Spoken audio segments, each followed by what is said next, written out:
Mark Winters is a Texas-based singer-songwriter, poet, and former aerospace engineer who traded rocket science for rock with a positive vibe. Since his 2019 debut Slipstream, he's released 4 albums, built a loyal fan base of over 36,000 monthly Spotify listeners, and launched his own label, Bernoulli Records. Now midway through a 107-date Good Vibes Highway tour across the US and Canada, Mark is doing it all independently. Writing, booking, touring, and looking forward to sharing some extra protons while out on the road. Thank you very much for coming on the show, Mark. Thanks for having me, Lance. I'm excited to be here and having a great time out on the road, man. Nice. How far are you into it? Yeah, I am, actually, I have a question for you, so we may have to edit that part, but I don't know No worries. when the episode's going to come out. I'm just thinking about, like, where will I be? Because at the moment, I'm not out yet. But I think you're you gonna can. release this in the future, right? Yeah, it'll be in the future. So I think what you can do to save yourself on that one is like, I don't know when this will air, but right now, as we speak, I'm here. And then I don't know when this will come out, but yeah, that's where I'm at right now. Will it be months or will it be weeks, do you think? I'm hoping for a month tops. Okay, Like, gotcha. so that's my Yeah, no cadence worries. and All rhythm right, right well, I'll now. answer that then with that sort of in mind. So, Lance, I'm not sure when this is gonna air, but at the moment, I am busily packing to leave for the first tour date in Arkansas. So I will be out on the road for 65 days and looking forward to sharing some of those protons. Nice. Nice. And so first date, Arkansas. And so you've been probably planning this particular tour for quite some time, I take it, yeah? Yeah, yeah. It takes about a year to book a leg of a tour. So I started last year booking the spring and the fall. A few months later. So yeah, it takes a while.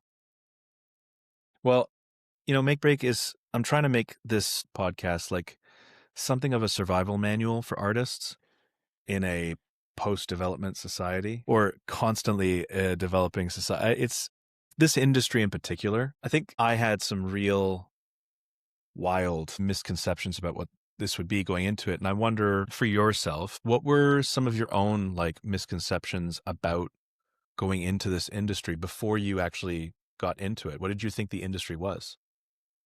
Yeah, I sort of walked my way into the industry on this journey to capture the emotional connection I got when I sang a song to my wife for our anniversary, right? So my lens is like, okay, in 2011, I had this phenomenal experience for the first time with music and was leaning more and more into things. And so as I sort of 22, 23 started thinking of it as a career, I started thinking, you know, what does the authentic me in a career look like? Mm, Right. So am I going to be a songwriter for other people? Am I, a music score writer? Do I, you know, do I like teaching or playing covers or, what do I really like to do? What lifts me up and what's the spark that I felt that first time? And for me, it's making the world shine a little bit more, usually with my own original music that I really love to connect with people for. And so I built my economic view, my sustainability view around putting myself in those situations as often as possible to give me joy and learning how other people who are out in the live music world, original live music world, how do you make a living doing mm, that? And right. so one of the things I didn't really know, I had no clue because I never knew anybody, hadn't done any professional work, obviously, was how do you earn a living as a musician? And for me, I arrived at um, the conclusion was I need to be out playing live and I need to have a personal connection with my community so that Mm, they can help uh, support me while I'm sharing my positive energy with them. mm, And so my first misconception was, you get a booking in a venue and you're successful. Yay, you got a booking. So the first misconception was venues don't bring you a community and they don't bring you fans. I mean, it might happen that you actually got a fan or someone to come to a show because the venue sent them an email, but That's highly improbable. The most probable success route is you've got a community and you find a way to engage with your community and motivate them, to come out and share experiences with you. And so I had to, it took me probably uh, 2 years of being like in it, right? I mean, so it's 22, 23. It took me 2 or 3 years of being in it to understand that reality Hmm. and to start thinking of ways in which I might help myself be successful in that particular part of the journey. Right. And that answers the next part of that because it's a two-parter. What did you learn it actually is, right? And so, learning about that, you know that it's like there's no everybody thinks, not everybody, most people think that there's an old infrastructure that's in place that like just earns artists fans, and those are no longer nearly at all as relevant as they once upon a time were, and B, wasn't always the end all be all anyway. And frankly, there were more exceptions to the point that I would say that it was actually the, opposite in some cases, but neither here nor there. I was going to say, when you say 22, 23, you meant 2022, 2023, Yeah, yeah, just the yeah, yeah. years. Yeah. Okay. So, cause like by that point, like you'd had a full career in aerospace engineering. And it's funny to hear the way that you were looking at it was a bit more analytical, I will say, a bit more like, hey, what are some of the like, what are some of you're trying to already kind of sort of piece together like a bit more of a logical way of looking at it. Like, what aspect of this can I be strong at? How can I play to my strengths? What are those? And so some people don't even ever ask that question. So right away, that gives you something of a leg up, but it just comes with a level of earnestness and reality about it. I think that there's a lot of romanticizing. And so I think that with the dispelling of that fantasy, when you sort of the illusion versus reality, you come into it, you're like, okay, so then what do you do? So what did you build to keep going at that point? Like what was next for you? Yeah, I'd say as I got out and experienced touring, there's a lot of great venues out there. If you've got a lot of hustle and you're hardworking and you're connecting the dots, um, in their direction, they're going to give you a chance, right, to play a show. Hmm. And you don't know that you need to bring a crowd until you experience the fact that okay, that's the expectation. You like show up. Where's Hmm. the people venue? And the venue's looking at Right. you like, where's the people? Right. And so Exactly. Yeah. so you're like, okay. So like, I play around town. I've got a trio in town and I've done, cover shows. I love playing green spaces and upbeat music. And so, there's a certain joy in just being out in the crowd and sharing familiar tunes and sing-alongs and whatever. Right. But for me, like that doesn't bring me an original music fan, right? And so I have Mm. to be super thoughtful if I'm going to do a show like that, right? I need a moment or two in the flow, right, to have a call to action to say, hey, sign up for my email list, right, and get some extra positive energy and some original music, right? And so converting people in a show that are enjoying the show and want that, right, is important. And so, I changed, how many of those I was doing because that's not really a very efficient use of your time, even though it's enjoyable and you might make some money at it. So I changed the number of times I was doing that. And then, if I was a fan, what would get me out to a show, right? And, through Yeah. social media, which is a great channel if you use it well, what assets would someone need to see? What parts of my songs do I need to talk about? What frequency do I need to release songs, right? That might stimulate people to be Also sort of true. aware of me.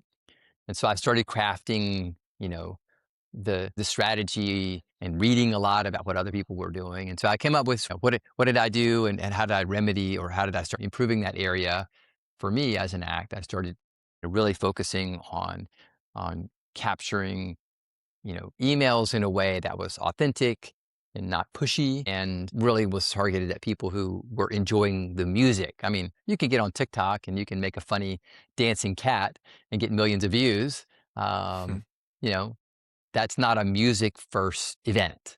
And those Right. people watching your cat TikTok are not going to come out to a show. They're going to laugh and you're going to get a million views, Exactly. but it didn't really Yeah. help you out. And so I started being Exactly. super purposeful I'm sharing my journey, my thoughts on songs and the world, a little science nerditude every now and then, some poetry, all things that are part of my live music brand.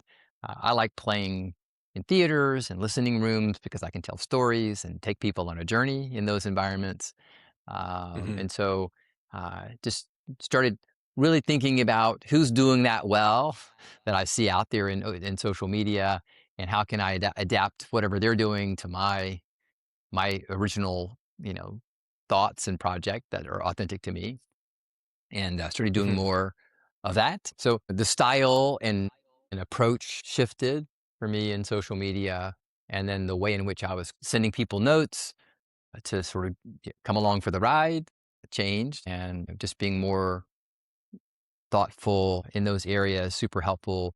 Releasing music regularly on Spotify, and also having all of my live music, all my shows on Spotify, right, connected to Spotify so that people Hmm. who are fans can see events coming Right. up in their area. That's free marketing, right? Yes. Yep. 100%. And so just getting a steady group of people, on Spotify to listen, and using the reach that Spotify gives you. If you connect up all the essentials with your merch store and your events through Spotify. Same thing for, YouTube and Apple Music have connectors in the same way, Amazon. So and just being mindful, there's a lot of tools out there, you know, use them to the best of your ability to do the thing. And for me, the thing is getting people out to a live show. And that's what I've been focusing on for the last year. And I've done a good job. I wouldn't say an amazing job. I've done a good job of doing that, and I'm getting better at doing that.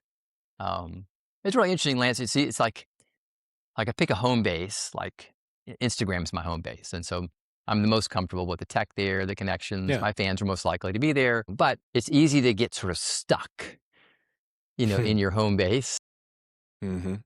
And so I found myself like, okay, Instagram's my home base, and this is what I want to use it for. But I have an audience in TikTok. I have an audience in YouTube, in these discovery places.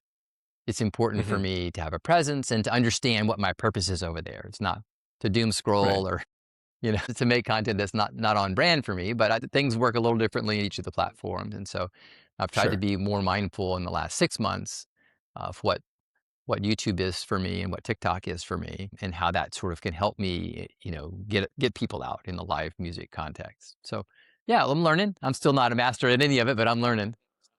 No, this is great. And what's really amazing is that there's so much good alpha, so much good intel there. Literally, you touched upon like probably at least half a dozen different important things that I try to instill in all of my artists, whether on our label or through our services. And the things that I talk about a lot with social media is you ended with one of the strongest things, which is like choose a home base, choose the one platform, get good at it, do it and do it more. Don't go new yet. This is the thing that people always get wrong. And I know that because I do it all the time. I'm number one offender. Oh, I'll just do something new instead of getting more reps in or getting better at this thing. No, wrong. There's a very clear 1, 2, 3. First, you do more. Then you do better. Then you do new. It sounds like to me that you were putting in the reps, putting in the time, getting better at it, iterating on your home base, which is IG, Instagram. And then you decided, okay, well, clearly I've gotten to a point in a cadence here. I'm going to go explore other channels, but you didn't just choose random channels. You said it there. You said discovery channels. And it's worth noting that both those channels are, funny enough, incredibly well suited for video content. That'll be the same sorts of content that you can provide. In fact, you can actually do carousels and still images and stories on TikTok as well. So you're aware of all these things. And that's what's great is that, but you've also managed to circumnavigate the question of where does this get hard? Because you're coming at it first with the solutions that you have. So you've kind of told me like, where does it get hard? Well, the same thing that's hard for all musicians, social media, man. What do I post? I'm sorry, but it's so true. And it feels like, would you say though that social media is the part that costs you the most? Or would it be, let's say, time on the road, or would it be something else? You tell me. Yeah, I would say two things. One, like it's very expensive. Mentally, it's very expensive to find what works for you. I'll just use Instagram. What works for me on Instagram that lets me Hmm. grow my audience. It requires discipline that, I don't know. I'm a disciplined person. I come from a science background, right? I got some Right, rigor, right. right? And it's hard Yeah. for me. I'm like, I hate it because it's judging yourself, Yep. right? And so it's really hard to judge yourself, but really important too, right? And so for me, I found some of the best habits that I've gotten for myself are sort of like judgmental habits that are really annoying, but really required. Like if I'm going to post a clip and I'm singing a song, I might sing that piece 15 times and say the thing 15 times. And then I used to have my vocal instructor listen to all of them with me. That was my vocal lesson. And what am I doing wrong? And what can I improve? And how can I make this better? Right. Until I got to the point where I could hear it. Right. But I had to, Wow. can you imagine? Like I'm paying for a vocal lesson and my vocal lesson is watching videos together. Right. It's like, am I really learning anything? Yeah, I'm learning something. You Right. 100% Yeah. are. Yeah. Exactly. That's huge. That's Yeah. And incredible. so like I do the same thing, for my social media posts. It's like I have you know, I have a series of things that I do to try and help promote new followers. And so for me, I ran a series, over 2-week periods of time, and I collected data for how many people interacted, shared, or followed me based on each asset type. And for Mm. 6 months, I did that in 2-week sprints. And at the end of the 2 weeks, or at the end of the 6 months, I went back and looked at the best performing asset types, and I'm trying to reuse them to see if they still work, or do I need to make new content now in those styles because they're more successful? And like a factor of 10 times better. Like, so it wasn't like, I got, you know, 30 follows from this piece and 35 from that piece. It was like, I got, 30 for one and 120 for the other. Right. So it was like I four see. times better. Okay. Right.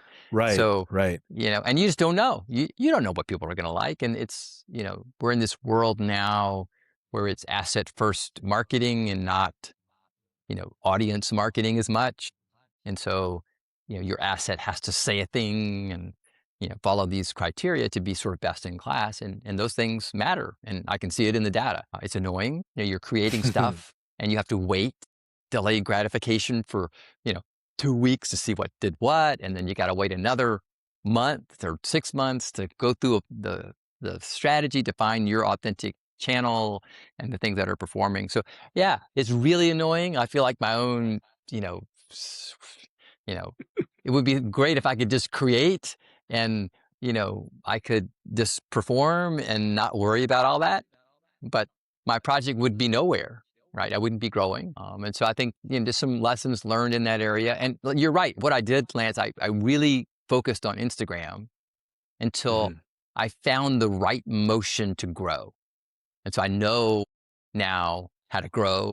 I know how to interact with people there. I know not only what's authentic and real to me, but it's also giving me success metrics that I can count, right? And I can continue to try and make them better over time. But I've got a motion that's working. And so now I'm working on TikTok and YouTube for motions that work over there because I don't know what those are and they're not the same thing probably, right? And so No, how do I do that? I'm just learning. I mean, you could probably, for any listeners, I'd be surprised if you can't hear the smile that I have on my face because every single thing that is coming out of Mark's mouth is like such a concise lesson in how to treat social media. And it's like acknowledging the pain, first of all. A lot of what we do on here is like acknowledging the pain. And then what? Like, yeah, it sucks. Okay, now what? If you're just going to say it sucks and that's it, well, then, I mean, take that pity party and go onto the internet with it, which you're going to do anyway, which is hilarious to me because, like, guess what? That's also content, by the way. Yeah. So, like, literally griping about how tough it is its own content pillar. So please. But also, like, dude, you have taken such a smart approach to this. We have a saying at V13, love and logic. It kind of came about because Chris and I are my co-founder, and he's been running V13 for like 20 years. And me and him do not see eye to eye on so many things. Like, I'm talking like, boy, howdy, do we not, like, if you had us on paper, whether politically or socially or culturally, it's mostly differences, but we do have this common desire. There's the Venn diagram where it does connect matters the most. And that's the point of where we came from. Like, you bring the love, I bring the logic, and we are capable of both. We're not just going to like shortchange or, one dimensionalize ourselves. So yes, it sucks. And yes, you wish you could just create.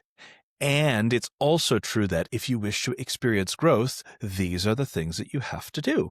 And so one simply does the thing, and go figure, when you did it rigorously with discipline, crazy thing happened. You actually got the growth. Isn't that nuts? Isn't that wild? It's almost as though every time you heat up water to 100 degrees Celsius, sure enough, it turns into gas. Crazy. I know. It's nuts. Yeah. It's but I think fundamentally you can let yourself drift into a lazy mindset and sort of lose your energy around a thing. And so I think that maybe just a human characteristic. And I think on top of that, you're an artist, and so your emotions are a little more raw and exposed than most people. And so you're like, yeah, I don't want to feel the failure. I put a video out and everybody's like, that's terrible, right? Get off social media, go back to school, whatever. There's trolls are everywhere. Like, all right, absolutely, we're gonna rant on you, and that's okay. It's like, but it's hard to take. It's like, okay, and so I'm gonna try something else, and people like dog that too, right? And so what you don't know is like something that you do, like, is gonna work. And so, and if you're growing and learning, like I'm a musician, so like my music has to be good, right? I can't put out a crappy piece of music. If I do that, guess what? People are going to troll me, and I'm going to be like, hey, that was a personal song that I wrote about my pet frog. Well, you know what? You're in the big boy world, right? And, Harry Styles, if he was going to sing about a frog, he would do it in a way that's compelling. So guess what? More than likely, yeah. You failed, right? So figure out how to do it better. So yeah, you got to put out good stuff. And I'm not trying to be like a TikTok influencer, right? And so, my project doesn't need to have all the latest hashtags and the latest this and the latest sound from, the top 50 on Spotify and, whatever. Nope. I'm not, now do I want to make it into, like on TikTok, right? There's such a hook discovery element in TikTok. I don't know how to do that yet, right? But all the big guys are driving a ton of fan connection by having the hook of their song be so cool and compelling and presented in such a way that they end up on the Hot 50 chart, and people start making user-generated content and it blows up a song for them. Yeah, that's pretty cool, right? Do I know how to do that? I don't know. No, I don't know how to do that. I know how to grow on Instagram right now. I know how to grow on Spotify. I don't know how to be a viral, growth yet. But hopefully this year I get some motions in on TikTok and YouTube that help me get, more closer to that sort of goal, right? I think so. And I think that I will say this. I've gone viral before on TikTok, and it's made me this many dollars. For listeners, it's just doing a zero motion. That's the point, is that if you don't have the basics set up in place, and if it isn't representative of you, going viral means F all, okay? Yeah. So, and also, I note that a lot of these viral artists have had people come to their shows after they've got like millions and millions of plays, but then like audience sings along on that hook, not so much on the rest of the verses. And that's just that one song. And then the audience has to sit through the rest of their discography, God forbid. So this is what I'm saying is you're making fans. And by the way, I will say the last thing in terms of strategy, because I want to get into this next part here. But one thing before I do that is I need to acknowledge that Instagram is the hardest place to grow like as a platform, because there's still this vanity metric in place that prevents people. It creates friction from people just following blindly. On TikTok, it's not very visible to see the number of followers you are. There's like another couple clicks, maybe one, but like it isn't really that visible. Whereas on Instagram, to see someone's profile, you immediately notice, whether consciously or subconsciously, you notice this little ratio of like, how many followers do they have and how many people are they following? That's always been there. That's always been the thing that everybody has seemed to care about, right? So it's not easy to grow on Instagram because people don't just toss a follow anymore. They just don't, they're very cautious with it. And I will say that Go ahead, sorry. Yeah, sorry, go ahead. I was going to say follow for follow, right? How many of those DMs do I get? Like, hey, you know what? Oh my follow God. me because you like my project, right? I'll follow you if I like yours. Right. We're not in a bartering system, right? So yeah. It's so gross to me personally. It's like, I don't want to be out a follow on my ratio. Yeah. The fact that you're starting that convo with me with that, like that, we're good. Thanks. Have a good day. Like, just bye. And this is it, is like, I think though that there's a level of what's fascinating about this conversation so far is that like you've managed to like highlight all of the lessons and the embodiment of those lessons when it comes to not just socials, but I think the approach towards the industry at large. And I think that there's a large part of it that we haven't talked about yet that I am so fascinated by, and I'm probably going to beat this to within an inch of its life in terms of the amount of time we spent on it. But there's a part in your bio that says like that you want to share how the physics of positivity shape everything from your lyrics to your live shows. And I find that fascinating. One, because I am what I like to call a recovering misanthrope. I said that weird.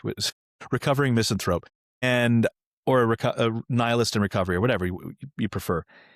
And I actually find so much solace in science, specifically when it comes to chemistry or physics at times, because people like to point to deGrasse Tyson's we are it's actually Sagan's, I believe, stardust. We are stardust.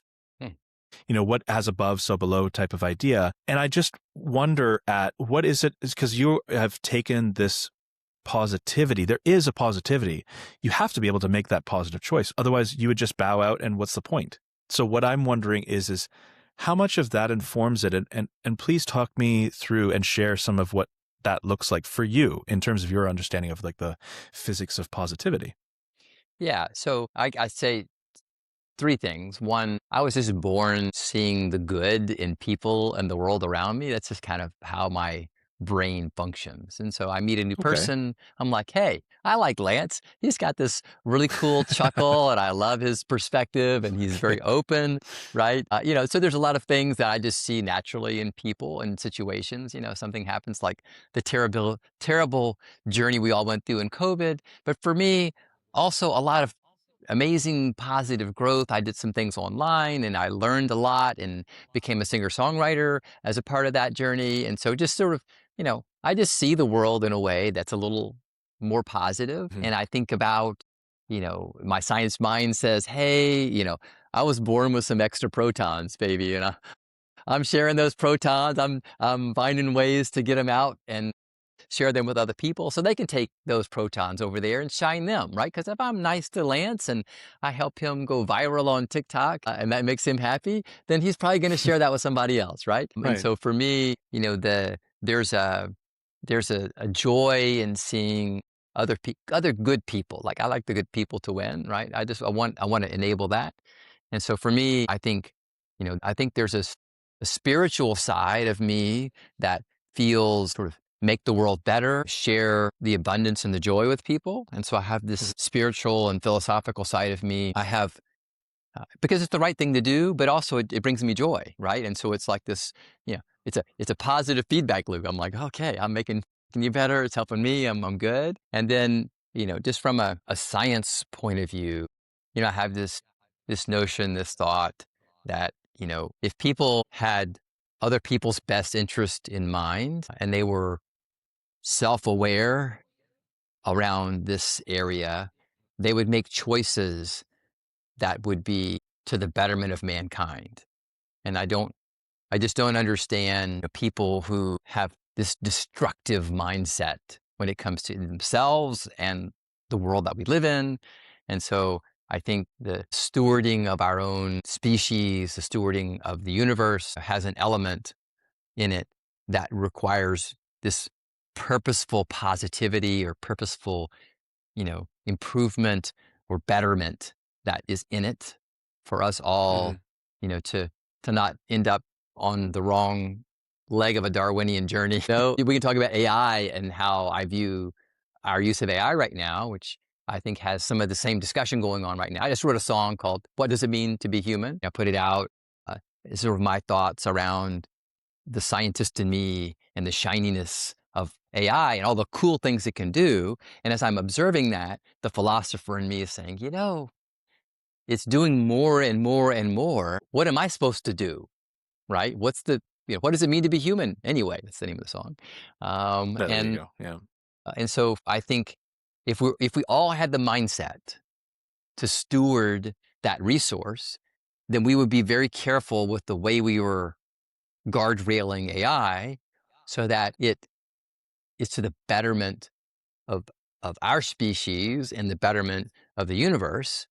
But you know, we're a bit misaligned in our incentives, right? And the CEOs Hmm. of these companies have this enormous economic pressure behind them, right? To Yep. let to get to artificial general intelligence before the next guy. And so now if that happens, there's all these things that might be dangerous for us, but we don't care because somebody's going to make 10 quadrillion dollars. So, okay, got it. Right. Right. And You so, want to be the yeah, one to do it first because that that, will be the one that guarantees you. It is, yeah, yeah, yeah. yeah. It's that is the thing that I wrote about recently. I started a series. Now, I did say I'm a recovering misanthrope. So Yep. it's called Low Key Hellish is the name of the newsletter. Shameless self-plug, but I swear it's actually for a good reason, which is that in it, I talk about this race to the bottom, which is caused by the additional complexity that is layered on top of each subsequent discovery. And which is, by the way, like why Asimov is so vaunted and why Foundation is such an interesting sci-fi novel, because it basically writes at large what would happen at some point, if you go galactic with a society and you do manage to get intergalactic travel established and going tens of thousands of years into the future, what does it look like when there is a collapse? Because it is almost saying that there's always the boom bust cycle of civilization.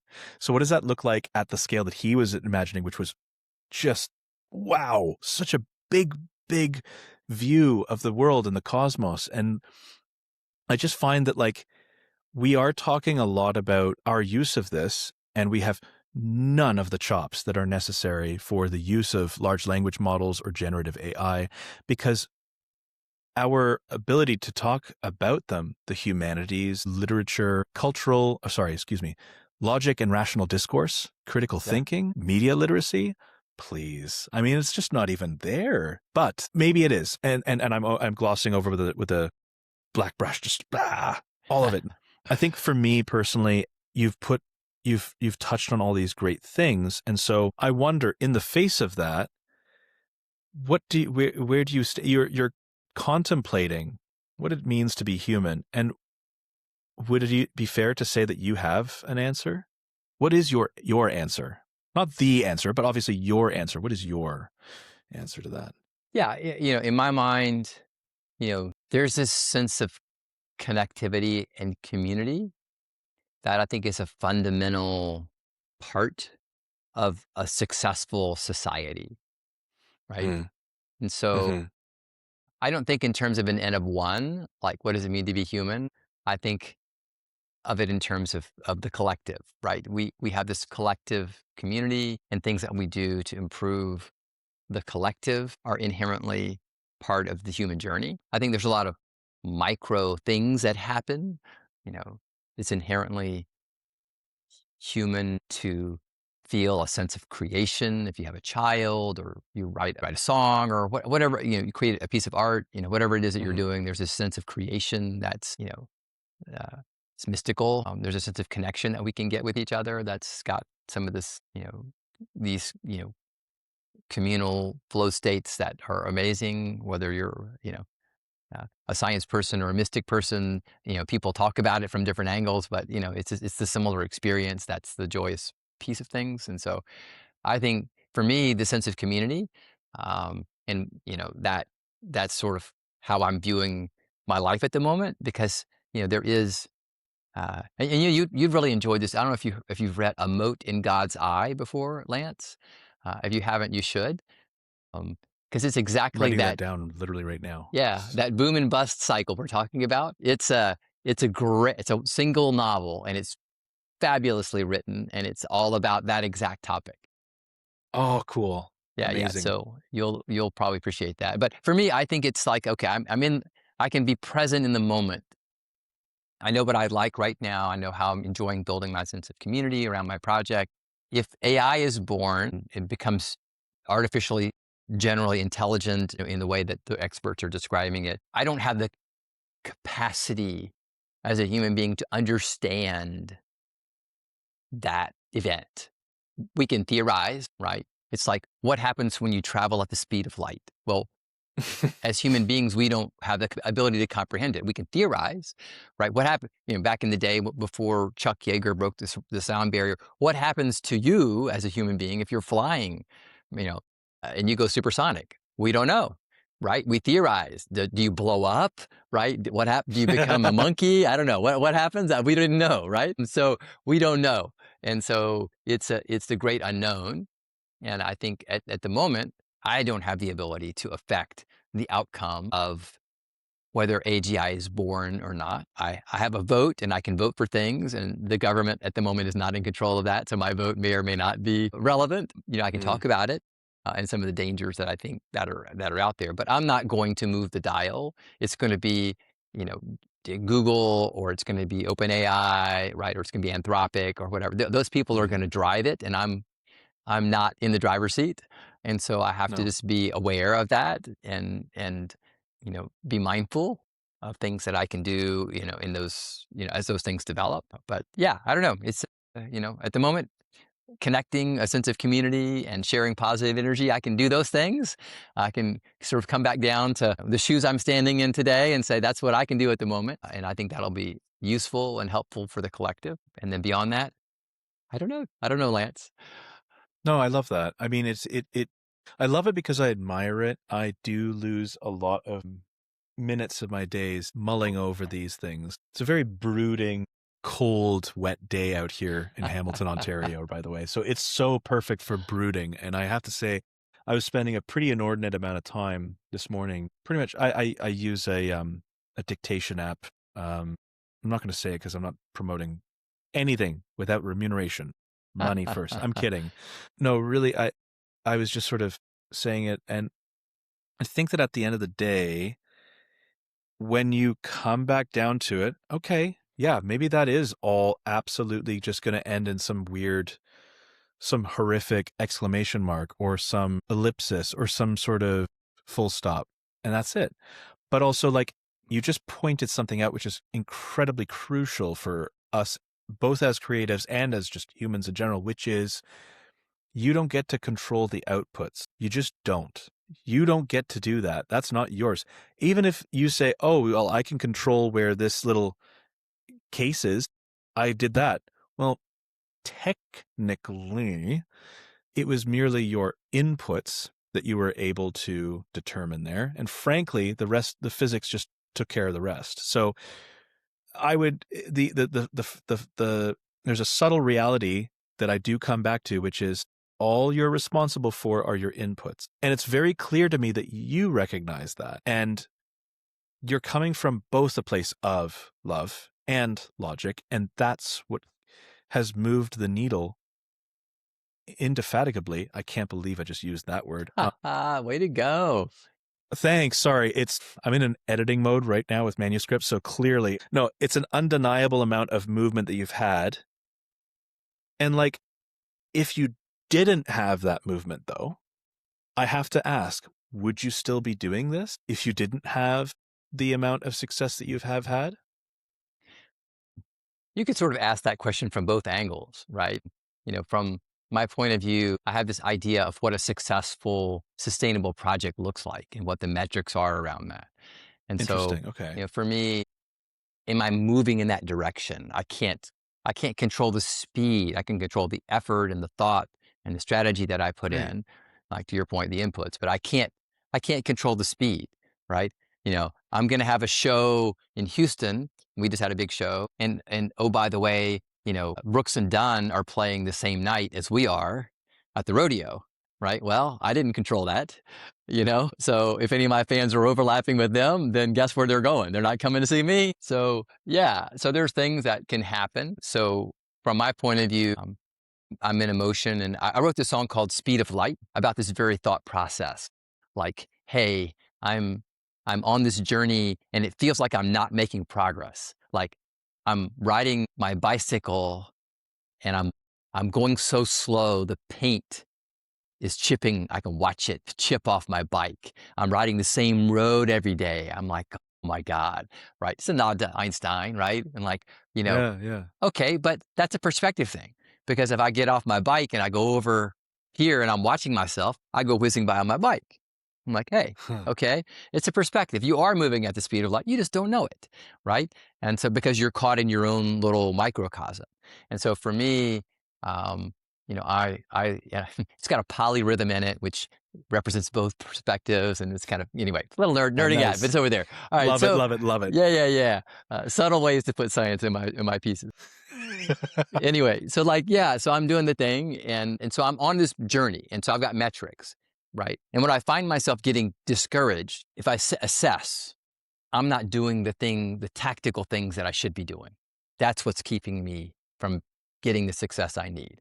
I didn't find a way to build my email list up properly or to geo-target people as I'm coming through town. I didn't find a way to sing better or write better. I didn't find a way to release on the right cadence. I don't have the discipline. I posted a bunch of reels before I had done the proper edit to them, right? Hey, it's me. I'm not executing because when I execute, I'm on the journey and I can see it and I can see the progress. And so for me, would I still be doing it? I think the answer is if I did everything that I could and I had the discipline and I just didn't have the talent to do the thing, then I would find something else to do, Lance, right? And so for me, I have enough talent that my project has sustainability and growth. And so, yeah, okay, I'm not going to sing like John Legend. Okay, check. That's okay. I don't need to be that good, right? I'm not going to be able to connect with a festival crowd like Freddie Mercury. Okay, hey, you know what? How many of those are there? One. Right. Okay. But you Right. know what? I learned from him and I can connect to my community, right? And so I've learned that connection, right? And so, yeah, I don't need, I don't have illusions that I'm going to be, the greatest composer I'm not going to be Jacob Collier where I'm going to do all these things on the piano. I can play the piano, but I'm not that good, right? And so I'm okay with that because so long as I have the skill that's necessary, I'm talented enough, and I apply the right strategy behind that, and I'm in discipline, then I can get to a point of sustainability and success. And so that's a very long-winded way to say if I tried all the things and I got nothing out of it, and I didn't have enough talent, then I would do something else. Other than that, I'm on the road, brother. I love that. I mean, because you're not lost in the sauce. I mean, you are acknowledging, like, well, if it sucked enough and I did absolutely everything that I possibly could, and it still yielded nothing, then yeah, at some point I might actually face up to it and just do that. But like, I kind of, I adore that answer because it's realistic without trying to be like overly like giving the sense of, oh, it's, I'm being pragmatic as if I'm being performative about it. No, it's just, no, if we're going to call a spade, I'm going to be honest and transparent about it. I'm not going to just do this always. And even if it causes me harm mentally and emotionally and spiritually, I'll never forget this example that Elizabeth Gilbert uses in Big Magic. I have honestly read that book like 3 times at this point in my life. And there is somebody had asked someone in the book, there was a well-established writer doing a book reading and a Q&A, and there was another person in the audience who asked that writer, I have been working and writing and creating basically for 3 decades. I have seen peers that I think don't write as well as me go on to success after success and publishing. I myself have appealed and written and, queried and whatnot for decades. And I have tried all the routes. I've done everything that I could. And it still frustrates me to no end that I have nothing. What do you think I should do? And this person says, I think you should just stop then. It's causing you no end of harm. And everyone in that audience was like, what did they just say to that person? You don't ever tell them no. But what the writer was trying to say, because the shocking answer sometimes is such a dissonance with someone that they just have to like, oh, okay. If you say like, I'm not going to be successful because of these things.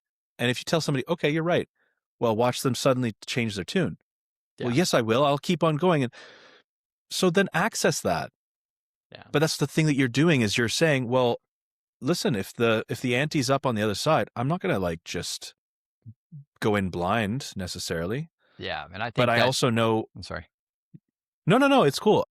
I know how many chips I have. Please say what you were going to say. Yeah. No, in my mind, like there's a big difference between sustainability and being a professional in a field and having a hobby. Right. And so, hey, I can write songs as a hobby. I can write poetry. I've been writing poetry and painting as a hobby. I can do all those things as a hobby, right? And still get some joy out of them, right? Doesn't mean that they have to be a career, right? And so I think, I love the advice that the person gave the writer, like, hey, okay, maybe you suck as a writer. We got from a professional point of view, right? Not, you can write your own opinions and you can write something that your mom might want to read or your friends, but, are you on par with your peers? If people read your stuff, right, are they equally as compelled to read your stories as someone else's? And if the answer is yes, then okay, you got a problem with your emotion, right? You got a problem with your emotion. You got to figure out why you're not making a connection at a commercial level. But if people read your stuff, they're like, halfway through, I was ready to look at something else, right? Okay, you're not a good story writer, right? So if that's the best you can do, then make it a hobby, Right. So I don't know. I love that. I love the brutality of that. It's the same brutality for me. Like I can remember sitting there with my vocal instructor, watching my videos. I'm like, oh, I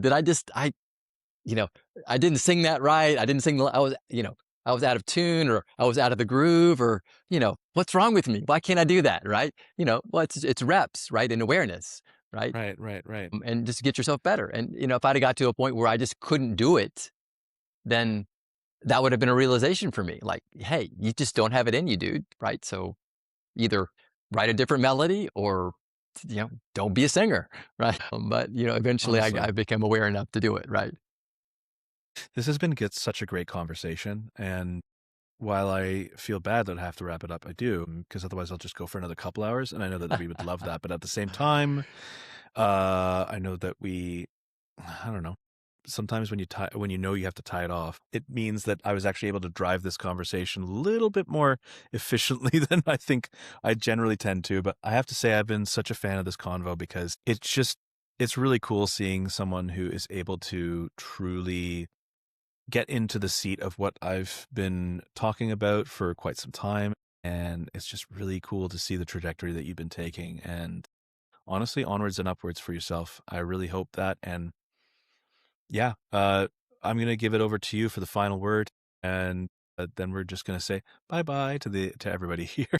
Well, first of all, thank you for having me, Lance. I really appreciate it. I've loved our conversation as well. A fellow nerdy philosopher. I'm down with that always. I appreciate it. You can, if you're interested in my music project, because you like a little nerdy vibe and positive energy in the music that you consume or the shows that you go to, you want to catch a few extra protons, you can find me at markwintersmusic.com. I will invite you out to a show so that you can take some of that positive energy out into your community and share it. I'm going to be headed out on the Good Vibes Highway Tour here pretty quick. And if I'm coming through a community of yours, I'd love to have you out. If there's a community event you'd like me to be involved with in some way that's helping the community, please let me know. I'm all about that. And I'm looking forward to being out on the road and sharing those extra protons. Come shine with me, you know? Hell yeah. That's amazing. Well, thank you so much. And I look forward to seeing how it goes. And who knows, maybe we'll be speaking again together soon. Very good, Lance. Thanks for having me. Likewise. Thanks very much, Mark.